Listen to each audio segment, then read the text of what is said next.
My name is Rick Bloodworth. This is the Common Sense Christian channel, and I wanted to just do a short video today on the separation of church and state and where this idea came from and how much harm it's actually done to the United States of America, particularly when we talk about the public square and specifically when we talk about our public schools. Well, we always hear arguments against ever having anything like prayer or the Bible within school because we have a separation of church and state, that it's stated within the Constitution of the United States that Congress never intended to allow anything about God to be discussed in schools. And so I want to look at a couple of points on this. First and foremost, when the United States of America began, there were no government-sponsored schools. The federal government did not involve itself with the schools. The schools were very much a community effort. The states might get involved to a certain extent in the public schooling, but at the very beginning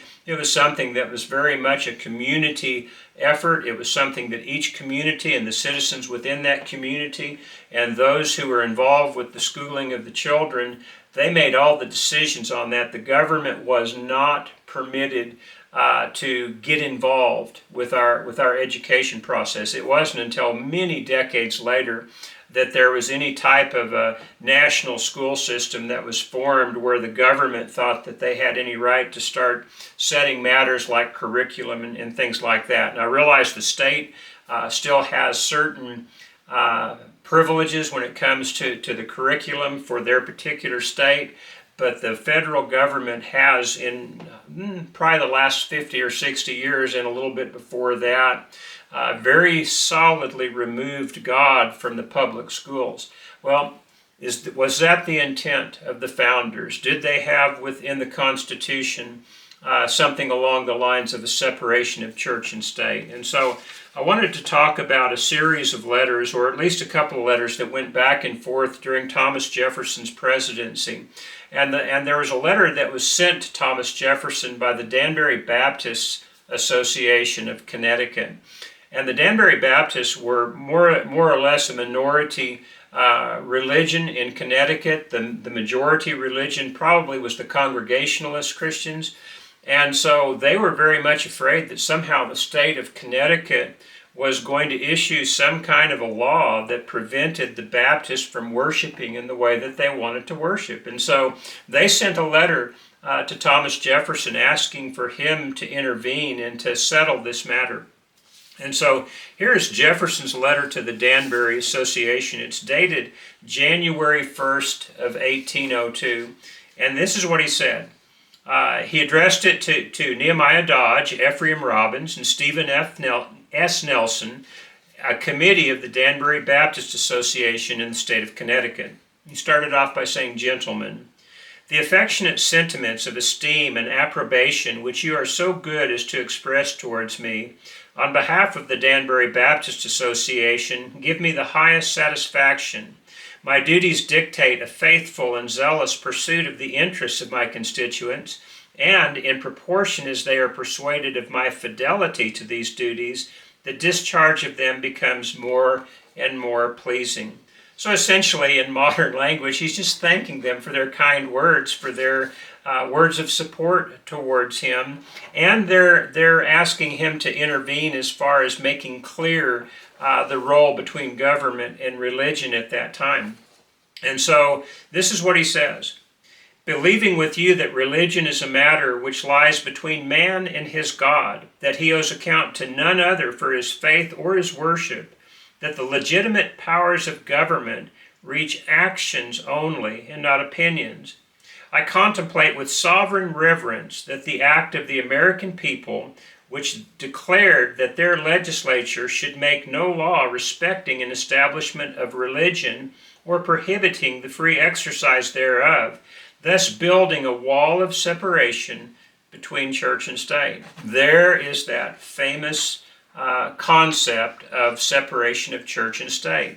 And it was written by Thomas Jefferson, penned by Thomas Jefferson, to a congregation of Baptists, assuring them that government would never interfere with the free exercise of religion. And so he goes on to say this, Adhering to this expression of the supreme will of the nation on behalf of the rights of conscience, I shall see with sincere satisfaction the progress of these sentiments which tend to restore to man all natural rights, convinced that he has no natural right in opposition to his social duties. And so he's pointing out very clearly government has no business being involved in religion. And they have no right to be telling men what to do when it comes to religion. And he talks about that as being a natural right of man. Well, we'll talk about that in just a moment. He ends the letter by saying this: I reciprocate your kind prayers for the protection and blessing of the common Father and Creator of man, and tender you for yourselves and your religious association assurances of my highest respect and esteem. Thomas Jefferson, January 1st of 1802. Well, think about this letter and think about what it does. It's an attempt by Thomas Jefferson to assure a group of Christians that government has no right to intervene or to get involved or to tell them how they're to worship.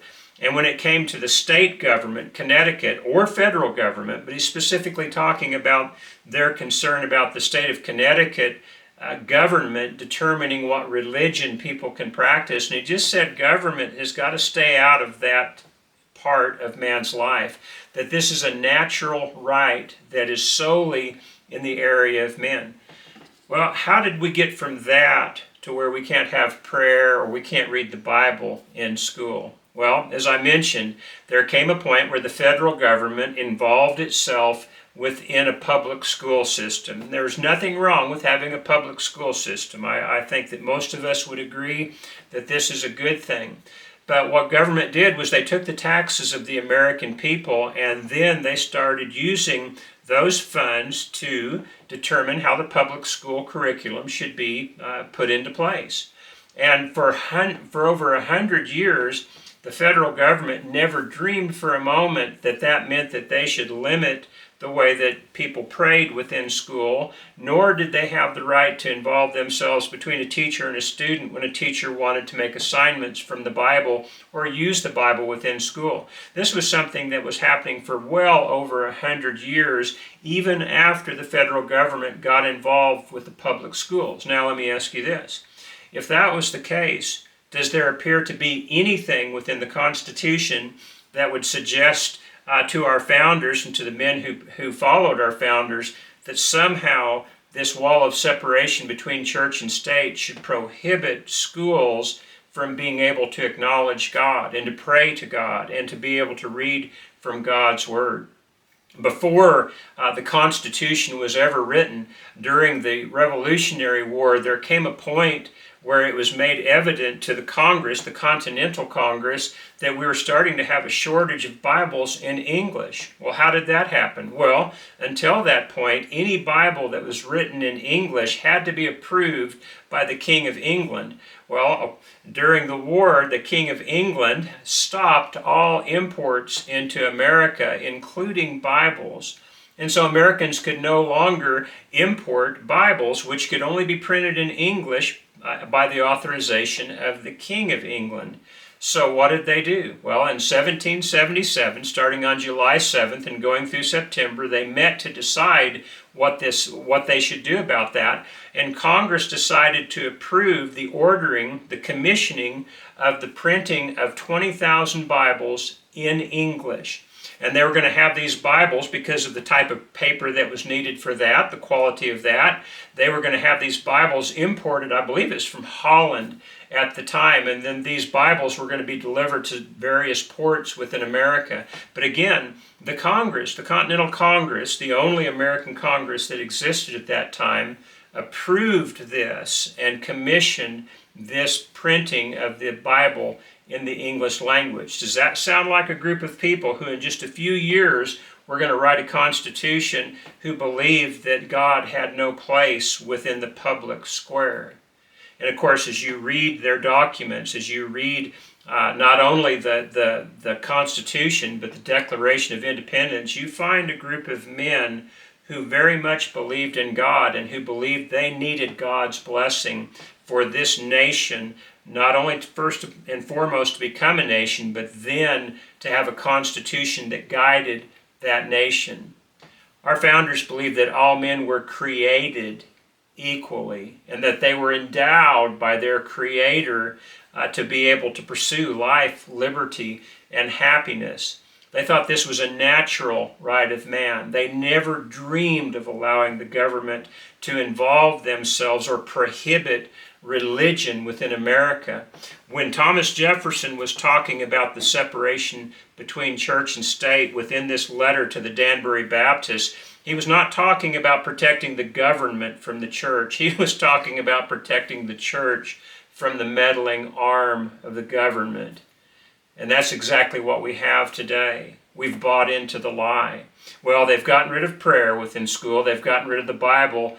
And now they're in the process of getting rid of the Declaration of Independence and the Constitution. You just talk to your kids and find out when the last time they ever studied one of these things were, and very likely you're going to find out that they haven't studied it at all. The National Archives, the ones that are entrusted with the original documents of the Declaration of Independence and the Constitution of the United States, have right by those documents a warning that says there is language that is harmful contained within these documents. Well, how could that be? How could the documents that founded America, that America says that they're supposedly running under the authority of, how could that be harmful language? And the answer is it can only be harmful to a government that is going apart from the principles established within the Declaration of Independence and within the Constitution. The Constitution says this in the First Amendment: Congress shall make no law respecting an establishment of religion. In other words, Congress has no right to make laws on religion. But they have, haven't they? Or prohibiting the free exercise thereof. We used to go back to a couple of years ago when there was this terrible disease that was supposed to kill everybody, and government after government, local government after local government shut down the worship of churches. Even though they had no constitutional right to do so, they did that, claiming that it was for the benefit of the people. Well, that's one of the things you will always find about a tyrannical government. A government that wants to limit their people will always try and get rid of the things that will give the people a hope of liberty.